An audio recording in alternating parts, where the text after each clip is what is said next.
Halo, apa kabar semua? Sehat-sehat ya? Hari ini gue mau ceritain nih, kenapa gue pilih mobil Fortuner sebagai mobil overlanding. Ya, jadi awalnya waktu itu gue pilih Mitsubishi Triton, ya double cabin. Kenapa double cabin? Karena memang bisa muat banyak ya di belakang. Nah tapi karena waktu itu kita udah pesen double cabin, ternyata lebih dari 4 bulan, wah udah nggak sabar, akhirnya kita ganti dan pilih. Tadinya mau pindah ke Hilux juga, ternyata Toyota Hilux itu lebih panjang lagi indennya. Akhirnya kita pilih Fortuner yang 4-wheel drive. Gila, akhirnya gue sampai juga di satu tempat yang jadi favorit orang-orang kalau mau bangun 4x4, namanya Banteng Mas.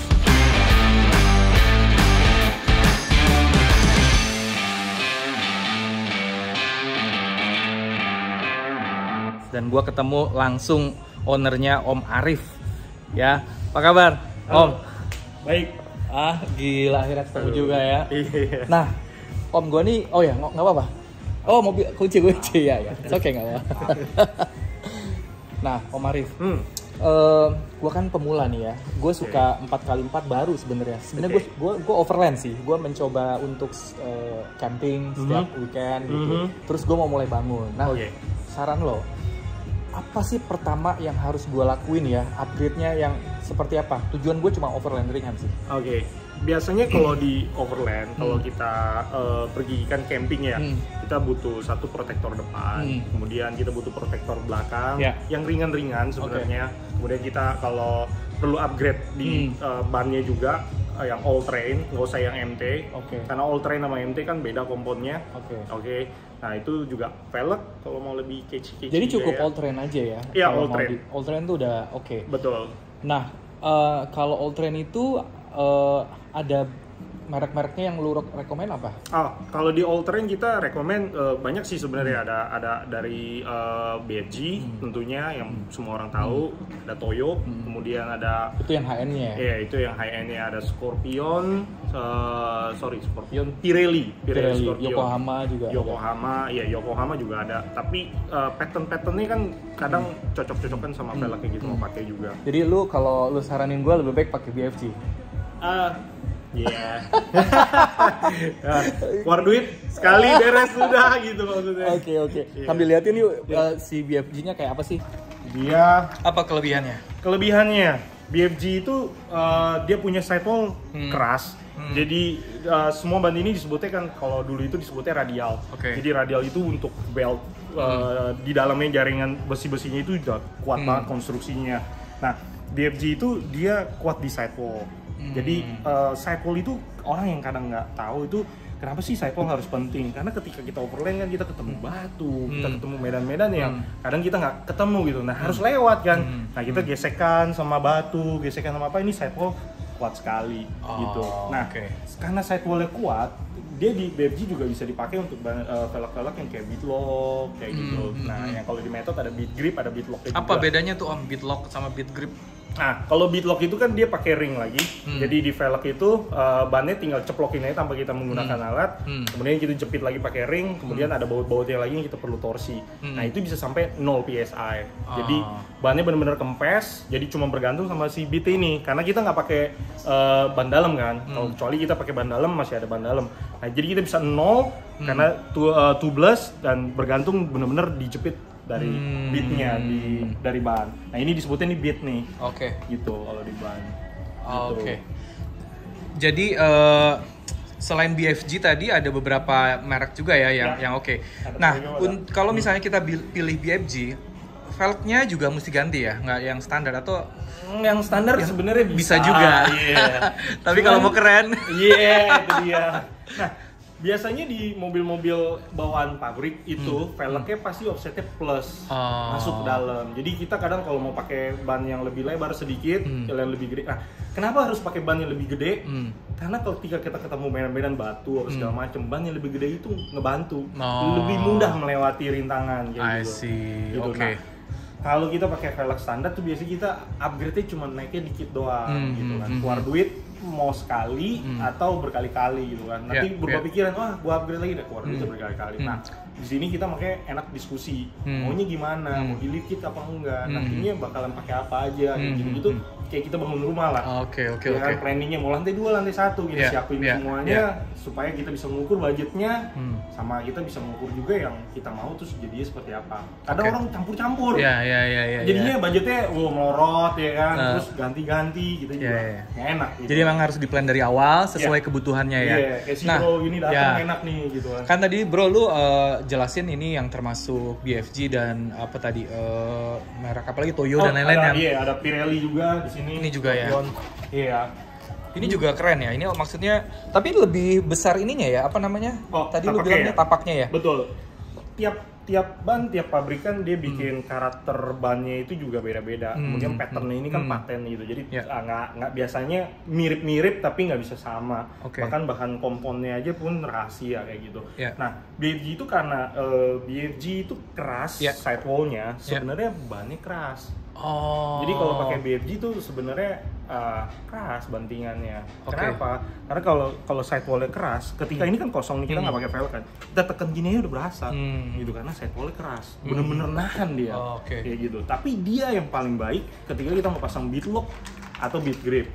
Nah, kemudian ada Pirelli Scorpion. Nah ini ban AT yang lebih nyaman sebenarnya dari si BFG, lebih senyap dan dia lebih empuk. Kayak gitu. Nah kalau ininya sidewall-nya aja lebih empuk, pasti bantingannya lebih empuk. Kayak gitu. Nah, kalau misalnya kebutuhannya buat overland, artinya kan sebenarnya lebih banyak buat di perjalanan kan, daripada off-roadnya. Betul. Nah, kalau yang all terrainnya BFG juga udah cukup sebenarnya. Sudah cukup. Tapi empuk juga artinya. Kalau di bantingan sih sebenarnya nggak ada komplain di BFG, tapi secara teori sebenarnya sudah pasti lebih keras dibanding yang sidewall-nya lebih empuk. Tetapi secara keamanan makin keras bead gripnya, makin safe untuk kita pergi. I see. Gitu. Jadi itu bisa diukur. Oh enggak, saya cuma mau gaya overland, budget saya juga nggak segede si BFG. Saya mainnya ke mall doang, tapi gayanya off-road, ya udah pakai Pirelli aja. Kayak gitu. Tapi kalau kita enggak, saya benar-benar mau pakai benar-benar karena beneran harus keluar masuk. Terus ada medan-medan yang nanti nggak ketemu, ya udah BFG aja. Kayak gitu. Kebayang ya. Jadi kalau teman-teman mau sekedar daily use, kelihatan keren kayak overland, udah bisa sih sebenarnya pakai yang kayak gini. Ya. Tapi kalau mau bener-bener sih, lu saranin pakai BFG ya. Iya, BFG sama Toyo itu yang sidewall yang paling Toyo ada di sini nggak? Yang mana sih? Toyo ada ya? Toyo ada lagi. Ya udah nggak apa, nanti kita liatin. Nah ban udah tadi yang high end. Kalau yang medium apa? Yang medium di bawah itu ada kayak Acelera, ada GT Radial. Itu juga ya? Itu juga sebenarnya ada Komodo, tapi kebanyakan size-nya itu yang kadang nggak cocok gitu loh. Jadi kalau kayak mobil-mobil Toyota rata-rata size-nya nggak bisa terlalu gede. Sedangkan kalau yang kayak gitu biasa size-nya agak terlalu gede sama terlalu kecil kayak gitu. Itu aja sih. Ban udah. Nah, sekarang harus ganti velg ya kalau mau keren. Nah, ini gimana saran lo kalau kayak gue ini mau ganti velg tetap kelihatan keren karena gue juga harus ketemu banyak orang gitu kan. Saran lo gimana? Nah, di mobil itu ketika keluar dari showroom ya, kita sampai rumah, begitu kita upgrade velg kayak itu langsung tueng. Langsung beda ya? Iya, langsung beda. Itu ya dia memang ya velg kayak kita pakai sepatu langsung keren. Nah, kalau di method race wheel itu dia banyak size. Jadi ini method semua ya? Iya, ini method semua kebetulan. Jadi di method ini kita cuma masukin sebenarnya lebih ke 16, 17, 18. Ini yang paling banyak dipakai? Yang kita arahin supaya customer itu ketika lu mau gaya off-road, jangan sampai dibilang lu gaya doang nih kalau kita pakai 20. Karena kalau 20 pakai off-road udah pasti nggak mungkin lah, itu jelas-jelas untuk passion. Nah, kalau 16, 17, 18 pun bannya itu bisa lebih tebal, yang berarti lebih empuk mobilnya. Karena kalau pakai 20 udah otomatis kan bannya jadi lebih tipis sesuai dengan mobil yang ada di sini ya. Kalau di Amerika mobil gede-gede banget, ya 20 terus pakai gede lagi, mesinnya juga kan 8 cc, 4000 cc, ya itu juga. Nah kita bandingin compare itu semua, jadi kita paling cocok 16, 17, 18. Kayak gitu. Kan gue pakai Fortuner 4x4. Ya. Ring standarnya 18. Ya. Nah, menurut lu warna yang cocok karena warna mobil gue hitam, yang mana yang paling lu rekomen? Kalau hitam terlalu bengis. Mm-hmm. Kalau kita kasih ada warna kayak gunmetal, itu jadinya rapi, terus nggak terlalu bosen. Kalau yang demen bronze juga cocok. Kalau saya sih bilang sih gunmetal. Ini ya berarti Iya. Yang tengah ini. Oh, keren sih. Gunmetal kita ada yang ini, kalau ini kan gloss finish, jadi dia agak mengkilat, agak bersih lah gitu. Tapi ada juga yang doff kayak gini. Wow, keren juga nih ya. Nah, di Method ada dua, ada Street Series, ada Trail Series. Kemudian Street Series juga kebagi dua, ada yang agak sopan. Ini street ini berarti. Ya ini street. Oke. Sorry, ini 703 Trail Series, sorry. Trail Series. Iya. MR703 ya, yang legenda juga tuh, 701, Iya, 702, 703 iya, gitu kan. Betul, big grip. Oke. Iya. Terus Nah, kalau yang ini apa? Nah, Series ini apa? Street Series juga, gayanya gaya beatlock. Oh. Jadi ada mau kesan-kesan jahatnya dikit. Keren sih, ada ini ya kayak mur-mur gitu ya. Iya. Ini bisa dibuka, murnya doang tapi. Oh. Tapi ininya nggak bisa dilepas. Oh, I see. Iya. Nanti Oke. saya kasih lihat yang beatlock. Oke.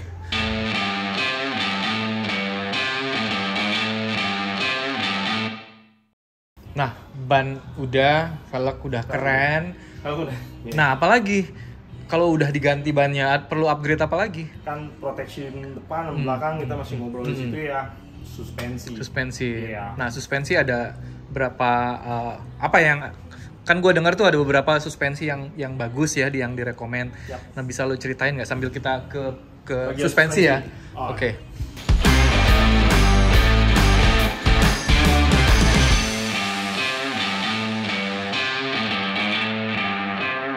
Nah, ini suspensi.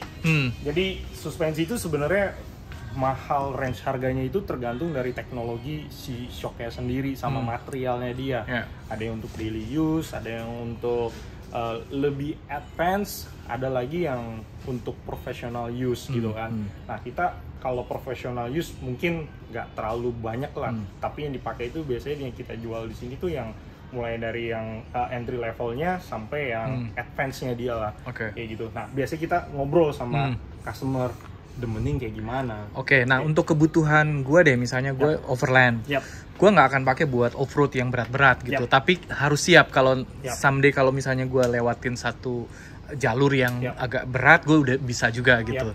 Nah, itu apa sebaiknya? Pakai yang model apa? Untuk yang awalnya kita ada si Profender. Nah, ini dia twin tube. Ketika kita mau upgrade si suspensi, biasanya kita nyarinya lift kit sekalian, keluar duitnya sekalian, karena dia cuma beda pair doang. Nah, di mobil itu yang membawa beban si mobil itu, bulbar, ada pemasangan segala macam, itu si pair. Kita tentuin dulu spring rate-nya dia. Oh, I see. Gitu. Oke. Jadi beban yang kita mau bawa di depan berapa kilo, yang di belakang itu berapa kilo, kita ukur, kita planning, kemudian kita pasangkan pair yang tepat kayak gitu. Nah, kemudian dari situ shocknya semua sama aja. Oke. Shock yang standar kita nggak bisa pakai karena dengan di lift kit kita butuh shock yang lebih panjang dari yang sebelumnya. Nah, ini si Profender best sellernya kita, harganya nggak terlalu mahal, twin tube, dan dia bisa di adjust. Misalnya hari ini kita berdua, ya udah empukin. Oh gitu. Besok rame-rame nih bertujuh penuhin. Kita bisa kerasin kayak gitu. Di depannya juga gampang tapi ngaturnya. Gampang, kita tinggal putar aja klik kayak gini. Kayak gitu. Tapi dia teknologinya masih twin tube. Nah, kemudian kita ada yang monotube-nya, itu ada RAW. Kemudian juga ada Omenemu. Apa kelebihan monotube sama twin tube? Maksud gue mana yang lebih bagus atau yang lebih pas buat overland? Karena si twin tube itu dia kalau shock bawaan kita dari pabrikan itu biasanya twin tube. Twin tube itu gini karakternya, ketika kita kompresi misalnya 10 kilo ke bawah, dia reboundnya juga kurang lebih ya segitu. Sama, jadi kurang naik lagi. Betul, tapi kalau si monotube dia gasnya di bawah, kemudian di atasnya oli. Ketika kita tekan gasnya yang lebih empuk, kemudian dia akan narik keluarnya itu ngedorong si oli yang lebih kental, kayak gitu. Jadi dia reboundnya lebih pelan dibanding yang ini. Yang ini ya masuknya kurang lebih ya mirip-mirip. masuk keluar masuknya. Kalau yang ini dia reboundnya lebih pelan. Nah, monocoop itu biasanya shock yang dipakai di mobil Jerman. Kayak gitu. Bagus dong berarti. Bagus. Makanya kalau ada yang bilang mobil Jerman empuk. Iya, kalau Airsus. Tapi kalau yang Airsus ya mostly stiff, dia lebih agak keras, tapi dia lebih enak ketika kita lari kencang. Iya. Gitu. Oke. Jadi ada monocoop, ada twin tube. Nah, lebih baik pilih yang monocoop gitu. Ya, naik kelas dia. Naik kelas. Oke. Ya, gitu. Nah, kemudian ada lagi yang twin tube foam cell adjustable. Oke. Dia tetap twin tube, tapi dia kasih rebound stop. Jadi kayak shock kayak ini. Jadi rebound itu penting banget tuh, kalau bisa dikontrol mobilnya jauh lebih stabil. Karena kita nggak butuh hentakan balik-balik kayak gitu. Karena si per kan begitu kita tekan toeng gitu kan. Nah, kita nggak butuh balik-baliknya itu yang terlalu banyak. Jadi kita cuma kompresinya kita serap, habis itu diem aja mobilnya. Nah, dia ada rebound stop, tapi dia foam cell. Artinya apa? Dia jauh lebih durable ketika kita perjalanan jauh. Oh ya bagus dong malah. Karena kan overland kan tipenya jalan-jalan jarak jauh kan. Barang berat, terus bawa jalannya jauh, misalnya mau keliling Indonesia yang Tough Dog sebenarnya ini justru. Iya. Karena dia ada foam cell-nya juga, jumlah olinya juga lebih banyak. Kalau lihat monocoop kan kurus, olinya ya segini aja. Kalau ini dia twin tube, tabungnya ada 2 di dalam dan olinya lebih banyak lagi dia. Kayak gitu. Nah, kalau tadi kan ada yang kalau yang kategori monocoop itu apa aja merek-mereknya yang bagus? Merek-mereknya kita ada RAW, kemudian ada Allman Emu yang tipe sport. Ya, kalau yang tube-nya yang Allman Emu itu yang tipe klasik, kayak gitu. Dan terus si Profinder kita juga ada yang monocoop-nya, tapi kita masukin langsung yang monocoop reservoir-nya. Kayak gitu. Nah, Bilstein kayak gitu.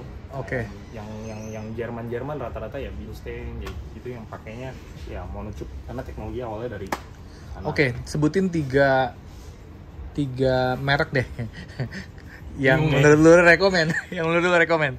Yang saya rekomen kalau demen yang agak lebih stabil, durable, sama gimana ngomongnya? Anak muda lah. Agak keras tapi lah gitu. Agak keras tapi lebih nyaris. Kan buat kecepatan buat ngebut gitu kan. Tough Dog. Ini ya. Nah, kalau dari segi harga Tough Dog itu masuk yang premium atau menengah atau entry? Dia agak mulai ke advance ya. Di atas berarti? Iya, mulai agak mahal. Iya, agak mahal. Jadi kalau ini budgetnya sekitar 6 jutaan. Profender? Iya, kalau si monocoop RAW ini sekitar 7-8 jutaan. Kalau si Tough Dog yang entry levelnya aja yang nggak bisa di adjustable itu 10 jutaan. Gitu. Nah, kan selain ini ada lagi yang buat dengar yang orang sering ngomongin tuh ada BP51 Ome sama si TGM kan? Iya, sama TGM. Nah, gimana pendapat lo? Nah, kalau BP51 dia terkenal karena dia bikin shock, kan BP itu stands for bypass. Jadi orang-orang pada kaget lah. Gila, bypass harganya murah ya gitu kan. Dan kebetulan di Indonesia sebenarnya dijualnya murah. Jadi untuk Hilux aja kita stok terakhir itu kita jual itu sekitar 36-37 juta. Udah bebas kayak gitu. Nah, orang kaget. Nah, di Thailand sama di Australia itu harganya 4.500 Australian dollar, jadi sekitar 45-46 jutaan. Mahal juga ya. Iya, jadi harganya jauh. Dan si BP51 kebetulan karena di sini dijualnya nggak terlalu mahal, jadinya booming. Modelnya shocknya juga keren kayak gitu, pistonnya juga gede. Ya, looks-nya keren, terus bawa nama ARB-nya yang gede banget kan, Emu ya keren ya, dusnya juga keren kayak gitu. Nah, tapi kalau boleh pilih shock itu kalau bisa jangan yang ribet. Jadi kalau demen ngolong-ngolong ya terserah. Enggak lah, gue bukan tipe yang suka ngolong-ngolong nih. Jadi gue harus yang gampang-gampang. Kalau itu yang mana? Itu yang cocok yang mana? Nah, cocok sebenarnya arahnya ke yang gampang aja deh. Kayak Ohlins gampang, sama si TGM gampang. Soalnya kalau si BP51 settingnya agak susah.